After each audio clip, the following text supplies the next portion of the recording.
I was going to record a standard Q&A video, but I've decided that I have been asked 3 questions repeatedly over the past couple of days, following on from my You'll Only Ever Drive Vans Mate video. Them 3 questions were: how much has my training cost me? What was the transition like from class 2 to class 1, and from a car to class 2? And have I got any tips on passing your test? So I'm going to answer them 3 questions right now. Starting off with, how much did my training cost me? My class 1 cost me £1,141.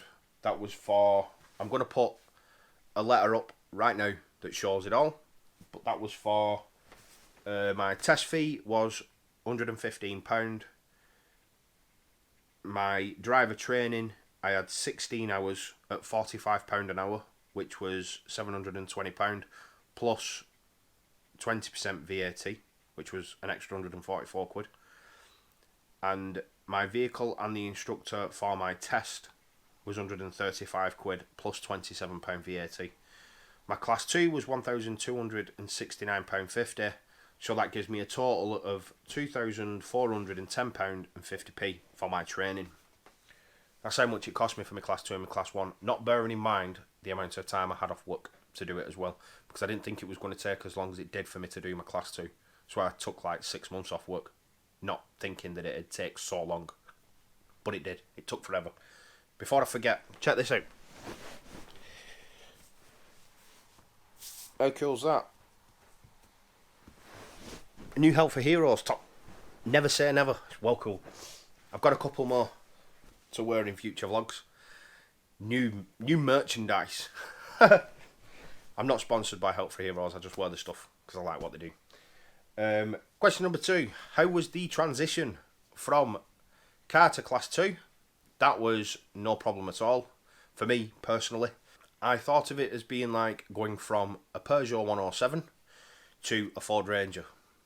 So from a small car to a pickup truck. That's how easy the transition was for me.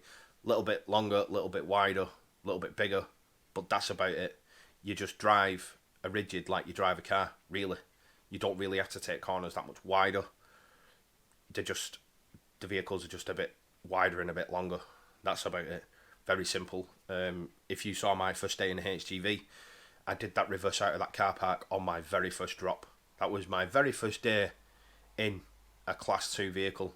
My first day in a HGV was honestly my first day, and I reversed it out of that car park with no issues, no problems whatsoever. You can see the back corners of your box that you've got on, so no issues. Going from a class 2 to a class 1 is like going from a Ford Ranger to an helicopter. It is completely different. Completely. I don't get how people said that driving a class 1 is easier than a class 2. This is obviously just my personal opinion. Driving a class 1 is a completely different machine. Completely different beast. The only thing that's similar is the width. Everything else is completely different. And the height, obviously. The heights are there or thereabouts the same as well. But that doesn't really matter. I mean, obviously you can have your big trailers, but whatever. When you're reversing, you've got to do opposite locks. So if you want to go left, you've got to turn your steering wheel right. I really should have closed that window before I started recording, shouldn't I? Ugh. So you've got your opposite locks when you're going backwards. As soon as you turn that steering wheel, when you're going backwards, you completely lose one half of your trailer, so you can't see it. You haven't got a clue where it is. It's going to take skill. It's going to take a lot of practice to get used to it. I understand that. You know, I've not had anyone that has messaged me and said that it's impossible and they can't do it. Everyone seems to have said that they've picked it up quite quick. But when you first get into class 1, me personally, who's always wanted to drive, who loves driving, I found it very daunting going backwards. Not because of the fear of not being able to do it. I think I can do it. I know I can do it. I've showed that I could do it. That's why I've passed my test. But as soon as you put the smallest kink in your trailer, and I mean the smallest kink, from there, you can't see anything down here. Nothing at all. So that's just daunting. It's crazy. When you're driving forwards, sometimes the width that you have to go, the amount that you have to drive past corners to make the turn without hitting the curb is unbelievable at sometimes. And it's not so much the entry to the corner that you need to watch, it's the actual exit of the corner. So if the corner, just say this is the curb, if the corner's just like that, then you're completely fine. You can go out so that your trailer wheels are in line with the curb. So say this is the corner and this is the curb. When your trailer wheels get to there, if you turn it, then you know for a fact it's gonna go past it. But if the corner's like that, you have to get your trailer wheels to it, turn your unit so you're like that way, so from here to there, and then go forward, missing the bollard that's here, because obviously there's bollards on all these mini roundabouts and stuff like that. When you've got past the bollard, you've got to turn right again to go back out onto the opposite side of the road to then bring your trailer round like that and away from the curb. Because if you just go like that and like that, your trailer's going to go like that and then it's going to go on curb. And that is, wow, it's frightening at first. It's quite scary. So the thing with class 1 training that I think personally, when you drive your class 2 and you do your class 2 training, it's like you know how to drive a class 2. They're teaching you how to drive. That reversing manoeuvre is a hell of a lot tighter in your class 2. The S-shaped manoeuvre. You've got to put full lock on, get right on the line with your lock on to get it around that beacon and then back into the garage. So you get used to being at funny angles. But with the class 1 reversing manoeuvre, you get so much space, so much time, so much, chance to correct anything that you do wrong. It's like the beacon can be here with the acorns there, and you can be like that with your trailer right up to the beacon, and you can still get round it. Whereas if you cock it up in your class 2 and you don't put enough turn on to get round that beacon, you're going to have to go back forward and try again because you don't have room. So I don't think the class 1 training is good enough for me personally. I would have preferred to learn how to reverse onto bays. I can't see how it can be so difficult to teach people how to reverse onto bays for a couple of hours. There must be somewhere that people can go to learn to reverse. I mean, how many times do you do reversing in your car test? You do it so many times. Parallel parking, reversing into a bay, into a parking bay, reversing round corners. You get taught all of that. But the most dangerous thing in class 1 driving is going backwards, because for half of the time you're completely blind. And I know there's get out and look and all that stuff. I do understand that, and I will be doing that, obviously, regardless of what other people think of me or say. I don't care. But I will be getting out to have a look, because it's scary, I think, anyway. And I mean, yeah, just man up, stop being soft, get it done. I will be getting it done. I'm not going to chicken out of it. I'm going to get it done, and I'm going to get good at driving. I know that.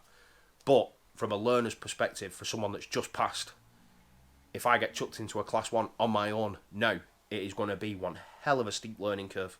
It's going to be crazy how steep the learning curve is going to be. So question number 3, now as we've waffled on for ages on that one, like I do. Question number 3, tips for passing your class 1 test. Now your class 2 test is easy enough. It's just like driving a car. It's very basic, very simple. But your class 1 test, like I said, completely different ballgame. But tips to pass your test. When you're doing your reversing manoeuvre, it's a procedure. It's not a test of skill. Not in the slightest. It is very simple to do. Very easy. Make sure when you get going up to the top, to the acorns right at the top, that you are as close to the beacon and the acorn as you can be on your left hand side. Make sure you're as close to them as possible. That will give you the best chance of not going anywhere near that yellow line. As soon as you start moving, right hand down, full lock, so that your unit comes round. Forget about your trailer. You don't even have to look at it. That's how mad it is. And then on your headboard that comes out, that sticks out, there'll be a little line or a V or a mark or something that you can see that your instructor will tell you about. As soon as you see that mark, opposite lock. All the way around opposite lock. Now, I found that doing the opposite lock not so fast made it easier for me, because it meant that the trailer had swung a bit further round. So I didn't go like that, left on. I just kind of took my time with it and fed it through like that. Took my time and chilled out with it. And I was miles away from the yellow line. I was about that far away from the yellow line every single time I did the reversing manoeuvre with no problems. If you can't see the beacon when you straighten up, so the beacon's here and your trailer's there like that and you can't see it, then right hand down, maybe, half a turn from there, all the way around, half a turn. And that'll obviously bend your trailer again that way. And then you just follow it round. Opposite lock. When you think you're past the beacon, opposite lock. So you come back straight. As soon as you come straight, stop and have a look. If you still can't see your beacon, a bit more right hand down. But by that time, you should see it, or else it'll be underneath you. It's very basic, very simple. When you're in line, when your trailer wheels are in line with the beacon, so when you've gone past the beacon's here, when you've gone past it, and your trailer wheels are in line with it, quarter of a turn left. So just from there, quarter of a turn left like that, and that'll put a tiny little kink in your trailer and start pushing your trailer around like that. It's as basic as that. And then all I did was look out of the window like that to the trailer, and I just waited for the 3 cones that are in the garage.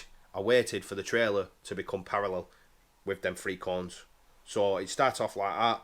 You're slowly pushing it round like so. Keep looking out at the back, and as soon as it's parallel, then you put right hand lock on to bring your unit round and just go back in a straight line. It is as simple as that.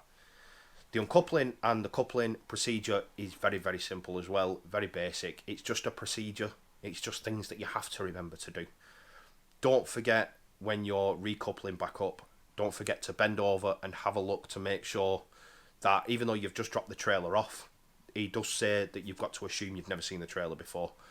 So make sure that you bend over and have a look to make sure that the 5th wheel isn't going to smash into the headboard, that the trailer's actually going to clear the 5th wheel, but it's also not a big massive gap, so you're not going to go under it and smash the headboard into the back of the unit. Just bend over and have a look. Do a walk round check, touch the reflectors, put your finger in the grooves in the trailer tyres, check the back door, walk all the way around, pull the trailer brake, make sure you pull that knob. You know, it's easy way of remembering it, saying pull your knob. Make sure you pull that red knob. You have to do that or else you'll fail. When you've coupled up, make sure you ask your examiner to check your lights. If you forget to ask him to check your lights, you'll fail. So make sure you don't forget to check him, because when you've done it all, you coupled it all back up, you're dead excited, you want to get back out on the road, you forget it and just jump back in and failed. So make sure you remember to ask him to check your lights. You will find these tips in the videos that I'm uploading. I think I'm going to upload this one today, actually, Wednesday, and then I'll upload the reversing one and the coupling one within the next couple of days, just because I've no content. I don't want to go back to vlogging in class 2s just yet, because obviously people want to see me in a class 1. I have been doing class 2 work, but it's just the same work that I've been doing for the past 4 months, 5 months. So I've not been recording that. If I don't get any class 1 work, then I will carry on with the class 2 vlogs for a little bit, just until I do get work. But I have got an interview tomorrow for a tipper, for an articulated tipper wagon. I've got an interview tomorrow. I'm going meeting a bloke from down south. He's coming up to see me, to offer me work. So we'll see what happens with that. Fingers crossed. Fingers crossed it all goes well. So yeah, I'm meeting him tomorrow, Thursday. As for driving on the road, I'm not a know-it-all. I don't want people to think that I'm a know-it-all and I'm best driver in the world and I am going to be the best on all this, because I'm not. But I have been asked for tips, and driving your class 1 on the road when you're doing your test and your lessons is completely different to doing it when you're on your own. Completely. And I know that already, and I've not drove a class 1 on my own yet, but I know for a fact it's going to be completely different. That's when the learning's going to start. So I don't want you to think I'm being a know-it-all or anything like that. I just want to try and give out some tips, things that, you know, got me past, got me through it all. So when you're out on the road, take up as much room as you need, but don't go overboard. Now, your instructor can tell you what the examiners are like when, on the morning of your test. Some of them, are obsessed with you checking, you know, if you're turning right, your left-hand mirror before you turn right. If you miss it once, they'll mark you down for it. Some won't. Some want a bigger gap to parked cars than others. Some will be quite happy with you leaving a foot of a gap and driving like that. As long as you keep checking them, they'll be fine. Whereas some will make you down for it. So if you say to your instructor, "What's this examiner like? What does he look out for?" Your instructor should be able to tell you. I was told that the examiner that I had was obsessed with mirrors and stopping distance. When you stop at a red light, stopping with enough gap from the car in front. So I focus more on that than anything else. Some examiners don't like you going out too wide and they'll pull you on any little inch that you give. And some are not really bothered. Some understand that, you're a learner. And you might be a bit wide on some corners, but it's a learning process. As long as you're not doing anyone any harm behind you, then it doesn't really matter. So make sure you ask. Take up as much room as you need, but don't take the mick.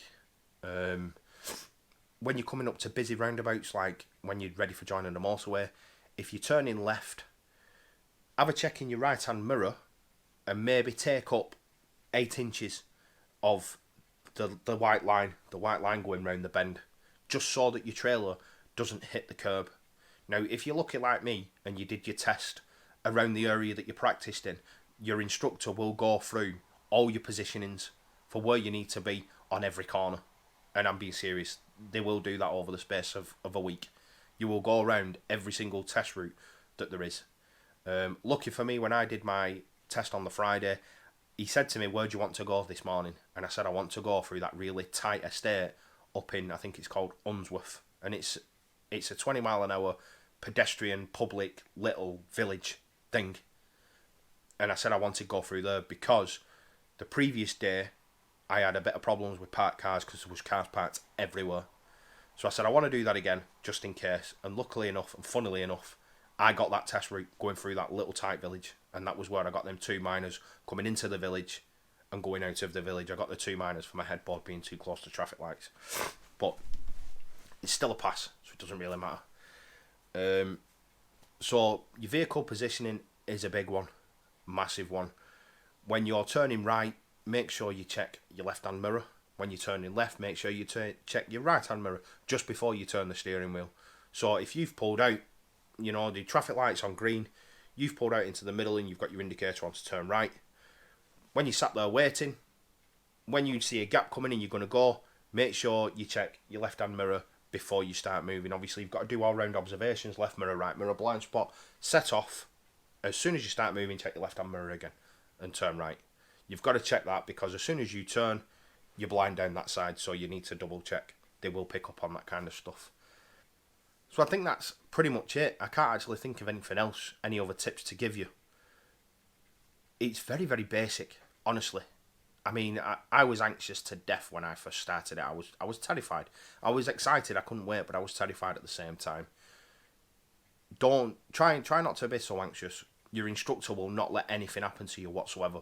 On your first outing in that class 1, your instructor will tell you where to turn. He will tell you when to turn your steering wheel and how much to turn it. And it's only in day 3, 4 and 5 where he lets you take corners on your own. Or if you're a super fast learner, maybe day 2. If you're a slow learner, maybe just day 4 or 5. Whatever. But he's not going to let anything bad happen to you. Don't worry about the reversing manoeuvre. It is an absolute piece of cake.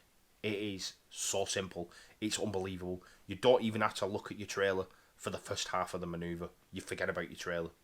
And they tell you that. They tell you forget about it. Because you don't worry about it. Do the procedure. Don't worry about the reversing manoeuvre. The uncoupling and uncoupling, that's the most basic thing anyway. And everyone knows that. The real learning is going to start when you get out on that open road on your own. That's when the real learning is going to start. The class 1 lessons in your test, it's very basic, very simple. I don't personally think they go into enough detail with it all. But there's not that many class 1 accidents on the road, so it must be sufficient enough. But I would have preferred a little bit more training, especially going backwards, learning the different procedures of going backwards. What happens if you're on a blind side and you're stuck and you can't go all the way around to do a good side and you have to do a blind side? What do you do then? What's the best way to start it? What happens if your trailer goes too far? And weird things. How to actually back on a bay. How to do the swan neck thing, the swan neck maneuver where you come onto a bay or something and turn like that and then put another kink in it or something like that. I don't even know. I'm just taking tips off other people.